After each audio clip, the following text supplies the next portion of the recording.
Welcome to my channel Twinny. तो आज का टॉपिक मैं आप सभी को बताने वाली हूँ कि आप ट्विंस बेबी को किस तरह हैंडल कर सकते हैं। लेकिन ये सब बताने से पहले मैं आपको सभी से पहले इन्फॉर्म कर देती हूँ, ये सिर्फ मैंने इम्प्लीमेंट किया है because I think being a mother मैंने अपने बच्चे को रिकॉग्नाइज करके उसी के बेसिस पे मैंने ये सब कुछ सेट किया था। लेकिन आप अपने बच्चे को ज़्यादा जानते हैं। कोई भी इस माँ में, ये दुनिया में कोई भी आपको एडवाइस जो भी दे, आप अपने बच्चे को समझ कर ही कोई भी एडवाइस लें। तो फर्स्ट मैं आपको बताने वाली हूँ 0 से लेकर 6 मंथ की जर्नी मेरी। जब मेरी सी सेक्शन हुई थी तब मैं बहुत ही मुश्किल दौर से गुजर रही थी और मेरे लिए पॉसिबल ही नहीं था कि मैं बेड से उतर कर कि मैं वॉशरूम तक भी जा सकूं। So thank you to my husband कि उन्होंने मुझे बहुत ही हेल्प किया मेरी इस जर्नी को क्रॉस करने में। बिकॉज ट्विंस बेबी में आपके हस्बैंड का साथ होना बहुत ज़रूरी है। Being a mother, being a father, it's all your both responsibility. तो फर्स्ट पॉइंट ये है, जब भी 0 से लेकर स्टार्टिंग होती है तब आपको बहुत सारे नए आपको पता ही नहीं होगा कि आपको करना क्या है, क्या आपको किस तरह से अपने बच्चे को उठाना है, किस तरह से फीडिंग कराना है। तो मुझे बहुत ब्रेस्ट फीडिंग की बहुत इश्यूज़ थे। मैंने ब्रेस्ट फीडिंग करने की बहुत कोशिश की थी। तो मैंने 3 महीने तक मैंने अपने बच्चे को फुली ब्रेस्ट फीड किया है। जो मेरे ट्विंस बेबी थे तो इट्स नॉट सफिशिएंट कि उनको वो न्यूट्रिशन पहुंच सका। मैंने अपने डॉक्टर से भी बात किया था, तो डॉक्टर ने मुझे कहा था कि हाँ, आप अपने बच्चे को फॉर्मूला मिल्क दे सकते हैं। And firstly mothers, there is no guilt. आप अपने अंदर गिल्ट लाना सबसे पहले बंद करेंगे, तभी अब आप ब्रेस्ट फीडिंग अच्छे से कर पाएंगे। तो ब्रेस्ट फीडिंग के ड्यूरेशन में जब मैं ब्रेस्ट फीडिंग नहीं कर पाती थी तो मैं फार्मूला फीड देती थी। फिर मुझे एक गवर्नमेंट के एम्प्लॉय जो यहाँ के बच्चों को वैक्सीन्स वगैरह देते हैं, घर घर जाके वैक्सीन्स के लिए बच्चों के लिए कार्ड बनाते हैं। तो उन्होंने मुझे हेल्प किया था कि आप अपने बच्चे किस तरह से ब्रेस्ट फीडिंग करना चाहिए ट्विंस को। तो मेरा मुझे आ ही नहीं रहा था, मेरा मिल्क सप्लाई नहीं हो रहा था उतना। तो उन्होंने मुझे कहा था कि आप एक काम कीजिए, आप सकिंग करवाइए। अगर जब उसको भूख नहीं लगा हो तब उसको नॉर्मली सकिंग करवाइए। तो उस टाइम भी मैंने ट्राई किया, लेकिन बहुत ही कम थोड़ा थोड़ा ही हुआ, लेकिन फिर भी नहीं आ रहा था। तो फिर ये सब होने के बाद मैंने ट्राई किया ब्रेस्ट पंप, जो कि लव लैब का है। वो पंपिंग जो है वो मैंने इलेक्ट्रिकल खरीदा। मैं उसका लिंक आपके डिस्क्रिप्शन बॉक्स में दे दूंगी। अगर आप ब्रेस्ट फीडिंग मदर न्यूली हो और अगर आपको वैसा लग रहा है कि आप नहीं कर पा रहे हो तो ये आपको may be in short help कर सकता है। तो मैं क्या करती थी, जब मेरा बेबी मेरा फ्लो जब थोड़ा बहुत होने लगा है तो मैंने ब्रेस्ट फीडिंग मैं पंप करके स्टोर करके रखती थी और वही देती थी अपने बेबी को, और फार्मूला भी देती थी, क्योंकि मेरा जो सप्लाई है वो बहुत ही कम था और दोनों बच्चों के लिए वो सफिशिएंट नहीं था। तो आप अगर गिल्ट लेके चलोगे कि मेरा ब्रेस्ट फीडिंग नहीं हो रहा है और आप बहुत गंदी, भाई प्लीज़ ये सोसाइटीज़ की जो भी बातें हैं प्लीज़ इन्हें इग्नोर ज़रूर कीजिए। यू आर अ मदर, आपको पता है आपके बच्चे के लिए क्या सही है क्या गलत है, ये आपको पता है। इन सभी बातों को आपको इग्नोर करना है। अगर आप ये चीज़ लेकर प्रेशर में ब्रेस्ट फीडिंग करेंगे तो आपको सप्लाई एकदम भी नहीं होने वाली। तो अगर आप नहीं कर सकते हैं ब्रेस्ट फीडिंग, अगर आप कोई भी कारण से, it's fine, it's completely your choice being a mother, but it's important to give your child breast feeding. अगर नहीं होता है that's fine, completely fine. So ये थी मेरी फर्स्ट स्टार्टिंग की जर्नी, जहाँ रौनादी बहुत ही छोटे थे और बहुत दिन भर 2 घंटा बाद कब मिल्क बनाना है, ये खिलाना है, और रात भर जाना। कभी कभी तो रौनादी सोते भी नहीं थे। तो हाँ, मैं और उसके फादर दिन रात जग जाते। कभी कभी ऐसा भी लगता था कि अब क्या करें। और स्पेशली डिफ़िकल्ट था तो मेरे से ज़्यादा तो आई थिंक मेरे हस्बैंड को डिफ़िकल्ट था, क्योंकि वो दिन भर काम करके आते थे और फिर भी रात को जग के दोनों एक जन को देखना, दूसरे जन को देखना। तो जर्नी बहुत ही डिफ़िकल्ट थी हमारे लिए। तो एक जैसे सोता था फिर दूसरा उठ जाता था। ये तो मैंने स्टॉप किया ये चीज़ें कि नहीं, ऐसे करने से बिल्कुल नहीं होने वाला। तो मैंने अपने फ्रेंड, मेरे डॉक्टर्स, बहुत से सबसे एडवाइस लिया, सब कुछ किया, बट मुझे यही लगा कि मैं अपने दोनों बच्चों को साथ में ही खिलाऊंगी। टुगेदरनेस ये आपके लिए सबसे बेस्ट है। दोनों को साथ सुलाना, साथ खिलाना, साथ सोना, ये बहुत इम्पॉर्टेंट है। तो मैंने सुलाने के लिए अपना एक स्विंग मैंने ख़रीदा था, क्योंकि दोनों को सुलाना मेरे लिए तो पॉसिबल एक साथ नहीं होने वाला था। तो वो बहुत ही मुश्किल टाइम था। कभी कभी मेरी मदर इन लॉ भी मुझे बहुत हेल्प किया इस ड्यूरेशन में। ड्यूरिंग 6 मंथ्स उन्होंने भी बहुत कुछ एडवाइस दिया, ये करना चाहिए वो करना चाहिए। बट आप एक चीज़ याद रखिएगा कि अगर बच्चा अच्छी तरह सोएगा वही सबसे बड़ा उसका ग्रोथ है, लेकिन वो उठने वाला है। ये आपको मेंटली प्रिपेयर्ड है। अगर आप मेंटली स्ट्रांग नहीं हो, आपको सबसे पहले अपने रिश्ते को स्ट्रांग करना है। हस्बैंड वाइफ का अगर रिश्ता स्ट्रांग नहीं है तो आप ट्विन किड्स हैंडल नहीं कर पाओगे। आप हर दिन डिप्रेशन में रहोगे, बहुत मुश्किल होगा आपके लिए। तो मेरे लिए भी बहुत मुश्किल था जब वो ऑफिस जाने लगा। तब मेरे लिए बहुत मुश्किल था कि मैं कैसे हैंडल करूँगी, कल से क्या होने वाला है, रिजॉल्व, ये बहुत ही बड़ा टास्क था मेरे लिए। तो उसके बाद धीरे धीरे मैं दोनों को अंडरस्टैंड करने लगी। मैं दोनों से बातें करती थी, खेलती थी। और उसके बाद 2 घंटे बाद जैसे जैसे वो टाइम होता था मैं दोनों को साथ में ही फीड करवाती थी। ये फीडिंग जो है आपको साथ में ही कराना है, और जो स्लीपिंग भी है वो भी आपको साथ में ही कराना है। अगर आप साथ साथ करेंगे, अगर समझ लीजिए दूसरा उड़ गया है, अब ऐसा भी हो सकता है आपको कि दूसरा पर्सन उड़ गया है, अब आप दूसरे बेबी को क्या करेंगे? तो आप फिर भी अगर आपको मिल्क देना है ना, दोनों को फिर भी दीजिए आप उनको दीजिए, वो अगर पॉटी करता है जो भी करता है, लेकिन साथ में ही दीजिए। कोई भी टास्क कीजिए वो दोनों को साथ में रहकर ही कीजिए। तो ये थी मेरी 0 से लेकर 6 मंथ की जर्नी। आफ्टर 6 मंथ्स आपको फूडिंग में चेंज हो जाता है, क्योंकि आपको मिल्क से ज़्यादा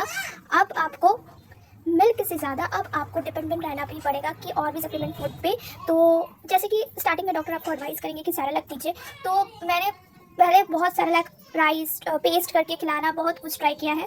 जैसे कि मैंने दाल राइस पेस्ट करके मैं उनको खिलाती थी, फिर सेरेलैक देती थी। फिर मैंने नोटिस किया कि सेरेलैक से उस बेबीज़ को बहुत ही गैस होते थे और रात को वो सो ही नहीं पाते थे। जैसे जैसे टाइम बढ़ता गया तो नींद भी थोड़ी बहुत उसको समझ में आने लगी कि रात क्या है, दिन क्या है और किस टाइम पे, क्योंकि मैं एक शेड्यूल कर देती थी उन लोगों के लिए कि ये है, ये ऐसे टाइम पे चलना है, ये करना है, ये वो करना है। तो मैंने एक 6 मंथ के आई थिंक 7th मंथ में मैंने एक वॉकर मेरे घर से आया था। तो वॉकर एक्चुअली मैंने बेबी को दिया था, लेकिन मैंने रियलाइज़ किया कि मेरा जो बेबी है वो अच्छा, जैसे मैं इसको वॉकर के विदाउट क्रॉलिंग जो भी है स्टैंडिंग लेना, ये वॉकर की वजह से वो बहुत कम होने लगा। बहुत ही इंपॉर्टेंट चीज़, आप अपने बच्चों को मालिश कीजिए, मेडिसिन विटामिन दीजिए। मालिश बहुत ही ज़रूरी है बच्चों के लिए। ये जो 0 से लेकर पूरा मन, मैं तो अभी भी अपने दोनों को मालिश करती हूँ और मैं खुद करती हूँ अभी, बिकॉज पहले मुझे नैनी की ज़रूरत थी। अभी भी कुछ दिन पहले मैंने नैनी 6 मंथ से मैंने ट्राई किया था, क्योंकि मेरी mother in law she was not well और वो यहाँ प्रेजेंट नहीं थी। तो वहाँ पर मैंने नैनी रखा था, क्योंकि उस टाइम मुझे बहुत ही ज़रूरत थी, क्योंकि मेरे को 2 दिन को खिलाने में बहुत डिफिकल्ट हो रहा था। तो ये सब पॉसिबिलिटीज़ बहुत डिफ़िकल्ट होते जा रही थी धीरे बाद। और बहुत बड़ी बात ये है कि आपको सपोर्ट देने वाला आपको खुद होना पड़ेगा, क्योंकि एवरी टाइम अगर आपको आपके हस्बैंड अगर वर्क फ्रॉम होम है दैट इज़ डिफरेंट स्टोरी, लेकिन अगर आपके वर्क फ्रॉम होम नहीं है so it's going to be very difficult for you. तो आपको मेंटली प्रिपेयर होना पड़ेगा कि ये मेरा बच्चा है, you have to take your own baby responsibility. ये जब मैं लेने शुरू कर दिया कि I have to take care of my child, मैं बहुत ही स्ट्रांग बनी क्योंकि आप अगर किसी चीज़ पे डिपेंडेंसी हो जाते हो तो बहुत ही डिफिकल्ट हो जाता है। तो ये सब होने के बाद मैंने टुगेदर खाना खिलाना स्विंग यूज़ किया था मैंने। आई थिंक टिल मैंने 7-8 महीने 7 to 8 मंथ में मैंने रॉन नदी को स्विंग छुड़वा दिया था। मैंने लैब पे ही उसको सुलाने का कोशिश किया था। तो लैब पे भी वो सोते थे, उनको मैं और मेरे हस्बैंड दोनों सुलवाते थे। धीरे धीरे लैब और मेरे साथ मेरी एक नैनी प्रेजेंट रहती थी। लेकिन धीरे धीरे अब जाके मैं ऐसे सिचुएशन में पहुंची हूँ कि जहाँ मुझे नैनी की थोड़ी कम ज़रूरत पड़ती है। सो थैंक यू कि मैं अभी तक थोड़ी बहुत तो एक्सपर्ट हूँ कि मैं मैनेज कर पाऊँ थोड़ी बहुत, क्योंकि ये मैं क्रेडिट मैं खुद को ही देना चाहूँगी कि आप अगर जब तक अपने आप को क्रेडिट नहीं दोगे तो ये पॉसिबल नहीं होने वाला है। To every mothers, not a twins mothers, to every mothers. तो 6 मंथ्स के बाद मैंने क्या क्या फूडिंग दिया मैं आपको बताती हूँ। मैं उनको कैरेट्स देती थी, बीन्स देती थी और राइस देती थी, और मैंने रोटी का इस्तेमाल नहीं किया क्योंकि डॉक्टर ने कहा था उनको, मुझे एक सजेशन दिया था कि मैंने बात किया था डॉक्टर से कि डॉक्टर ने कहा था एक सबसे बड़ी चीज़ कि जब तक बच्चे का पेट भरा नहीं रहेगा वो रात को क्यों सोएगा। दैट्स अ बिग क्वेश्चन, बहुत डिफिकल्ट होता है। फिर आपकी 6 मंथ की जर्नी में आती 7 मंथ की जर्नी, जब रॉन नदी क्रॉलिंग करने लगे। क्रॉलिंग या फिर स्टैंडिंग ये सब तभी होगा जब आपको बच्चे को दिन भर आप गोदी पे नहीं रखेंगे। हो सकता है कि आप सब कोई मदर्स हमेशा आपको लैब पे रखना पड़ता है, बच्चा इधर भाग जाता है, ये करता है, वो करता है, वो हो जाता है। आपको बहुत स्ट्रांग रहना है, आपको बहुत स्ट्रांग रहना है कि आप अपने बच्चे को फ्लोट टाइम देंगे। मैंने एक मैट खरीदा था जिसमें रॉन नदी रोल ओवर करते थे, उसी के ऊपर मैं शाम को छोड़ देती थी रोल ओवर करने के लिए। वो रोल ओवर टर्न ओवर करके बैठे रहता था। फिर धीरे धीरे वो क्रॉलिंग करना सीखा। क्रॉलिंग करने से बैठने सीखने का ये प्रोसेस बहुत ही यूनिक है। सो ये सब आपको बहुत सारी चीज़ें नया देखने को मिलेगा, फ्रेश मिलेगा ये चीज़ देखने। फिर जैसे जैसे वो टाइम बढ़ता गया फिर मैंने एक खरीदा था कि उसको ग्रिप नहीं मिलता था स्टैंडिंग होने के लिए बहुत सारी जगह पे, बट बहुत सारे मदर्स लोग ये अफोर्ड नहीं करते, that is your choice. But walkers please मत यूज़ कीजिएगा। अगर आपका बच्चा क्रॉलिंग से लेकर स्टैंडिंग में पोजीशन में है तो वॉकर्स बिल्कुल मत खरीदिएगा, क्योंकि वॉकर्स इज़ यूजलेस। वो आपका बच्चा जब तक फ्लोट टाइम जैसे जैसे लेगा वैसे वैसे ही वो स्टैंडिंग में पोजीशन में जाते रहेगा। Float time is very necessary. आप कोई भी डॉक्टर से पूछिए, आप किसी से भी पूछिए, फ्लोट टाइम आपके बच्चे को देना ही देना है। और फ्लोट टाइम देने के बाद आपको उसको फ्री छोड़ना है, वो इधर से जा रहा है, ये कर रहा है, वो करना है, आपको जस्ट देखना है। अगर कभी कभार अगर बच्चा बहुत ज़्यादा क्रैंकी फील कर रहा है, अच्छा नहीं फील कर रहा है, तो आप उसको हक कीजिए, पर समझाइए। और मैं गाना लगाती थी, मेरा बच्चा गाना सुनने में बहुत ही इंटरेस्टेड लेता है। सो मेरे दोनों बच्चे, और मैं आफ्टर 6 मंथ्स मेरे लिए ये पॉसिबल नहीं था कि मैं रॉन जैसे जैसे वो 7 मंथ में वो बैठना सीखा, मैं दोनों के लिए हाई चेयर खरीदा। दोनों के लिए हाई चेयर मैंने खरीदा था। आप चाहे कोई भी हाई चेयर लीजिए या फिर अभी तो मार्केट में ये भी कोई भी चेयर के साथ क्लिप अटैच करने के लिए वो भी अवेलेबल है, अगर आप हाई चेयर अफोर्ड नहीं कर सकते तो मैंने हाई चेयर इसीलिए यूज़ किया है। और मैंने कभी भी रोनादी को फूड टेक्सचर में नहीं कोई भी कॉम्प्रोमाइज़ नहीं किया है। जब खाना है तो खाने के टाइम सिर्फ खाना ही ध्यान रहना चाहिए, आप इधर का डिस्ट्रैक्शन नहीं कीजिए, टीवी मत ऑन कीजिए, इधर उधर भागना मत चालू कीजिए, क्योंकि फूडिंग टाइम उसको टेस्ट का पता होना चाहिए कि क्या मम्मी खिला रही है, क्या नहीं खिला रही है, ये क्या टेस्ट है, ये प्रोडक्ट क्या मैंने मैं इसको देती हूँ, ये फिश है कि ये एग है, ये सब कुछ मैं उसे बताती हूँ। अब होता है कि आप ड्यूरेशन में आना, बैठने से प्रोसेसिंग हो गया, अब उसको क्या क्या खिला रहे, गाजर खिला रहे हैं, और मैं दाल के साथ मसूर दाल के साथ मैं उसमें आपका carrots, beans, potato, sweet potato सब दे दी थी। फिर धीरे धीरे मैंने एक सेरेलैक को हटा दिया है, क्योंकि सेरेलैक आई थिंक मेरे बच्चे के लिए बहुत ही डिफिकल्ट है, मैं ऐसे सोचती हूँ डिफिकल्ट हो गया है। सो अब मैं उसको रिमूव करके जितना आप बच्चे को होमली दोगे वो ज़्यादा अच्छा रहेगा। मैंने उसको ट्रांसफर की सूजी, ओट्स, ये सब दिया है। मैं उसको 2-2 बार खिलाती थी। फिर धीरे धीरे मैंने उसका रिडक्शन किया ये सब चीज़ में। और मैं क्योंकि मेरा ट्विंस बेबी था तो इसीलिए मैंने पैसिफायर का यूज़ इसीलिए किया है। मैं ये सजेस्ट नहीं करूँगी, अगर आपका बेबी पैसिफायर फ्री है तो मत लीजिए, क्योंकि अगर आप दो ट्विंस बेबी के लिए या फिर सिंगल मदर्स के लिए जो भी है, pacifier is good till short period, but अगर वो बच्चा नहीं छोड़े that will going to hell with your life. So pacifier आपको वीनिंग कराना बहुत ज़रूरी होता है। सो पैसिफायर रात में जो उठ के जो मिल्क उसका जो पीने का आदत था वो भी मैं कैसे छुड़ाई और पैसिफायर मैंने कैसे विन ऑफ किया था, इसका वीडियो मैं जल्दी ही मैं आपसे शेयर करने वाली हूँ। और आप इस जर्नी को मैं कहूँगी, ये जो 0 से लेकर 12 मंथ तक की जर्नी, आपको सिर्फ ये कुछ पॉइंट्स याद करने हैं जो कि मैं लास्ट में ही आपको बता दे रही हूँ।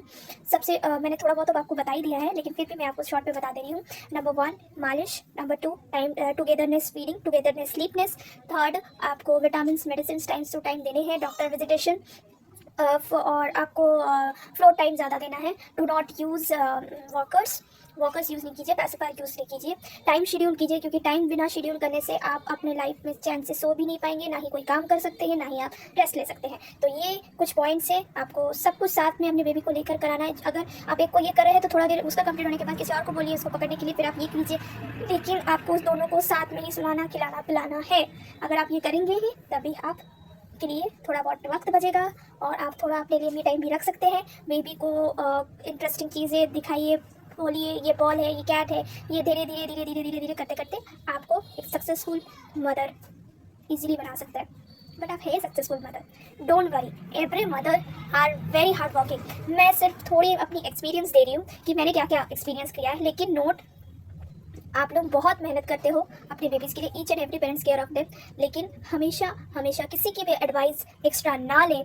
किसी भी बाहर के आदमी जो भी है, जो अपने मैं पर्सनली मैं आपको ये चीज़ और एक चीज़ बताना भूल गई हूँ कि आपको बहुत जन बहुत तरह के एडवाइस करें, आपके घर वाले भी बहुत सारे एडवाइस कर सकते हैं, बहुत कुछ एडवाइस करेंगे, ये कीजिए वो कीजिए ऐसे तरीक़ा से, बट रिमेंबर इट, आप सुनिए, आपको सुनना है, वो बोलेंगे ही, लेकिन आप माँ हैं, आपको पता है कि आपके बच्चे के लिए क्या सही है क्या गलत है। सो आपको अच्छी तरह से पता चलना चाहिए कि आपका बच्चा क्या खाएगा, क्या पिएगा, that is your complete responsibility. अगर कोई आपको कुछ होता है तो आप उसको डायरेक्ट ये चीज़ बोलिए कि आपका ज़माना में क्या हुआ है, that is different story, now I am a mother of my child, so it's my decision, ये मेरी रिस्पॉन्सिबिलिटी, ये मेरी डिसीजन है। और अगर आपको कोई चीज़ का एडवाइस सुनना ही है तो डॉक्टर की सुने। और आपको बहुत जन ये भी कहने वाला है कि डॉक्टर्स को क्या, डॉक्टर्स तो ऐसे बोलते ही है, but go for a doctor, nobody going to give good advice, क्योंकि आजकल के जो वायरसेस आ रहे हैं, ये आ रहे हैं, वो आ रहा है, ये सिर्फ आपको सिर्फ अभी के जनरेशन के डॉक्टर्स ही आपको सजेस्ट कर सकते हैं, nobody could suggest।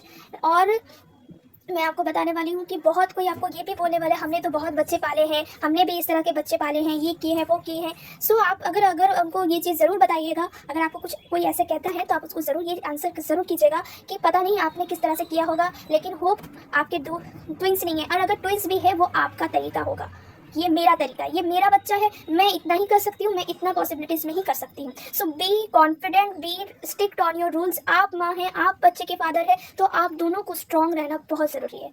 ओके ना, thank you, tata bye bye. Hope आपको ये वीडियो बहुत अच्छा लगा होगा, और लाइक सब्सक्राइब करना बिल्कुल मत शेयर कीजिएगा। और ट्विंस मदर्स को स्पेशली बोलूँगी कि टुगेदरनेस का हमेशा याद, ट्विंस यानी टुगेदरनेस हमेशा याद रखिएगा। Tata bye bye.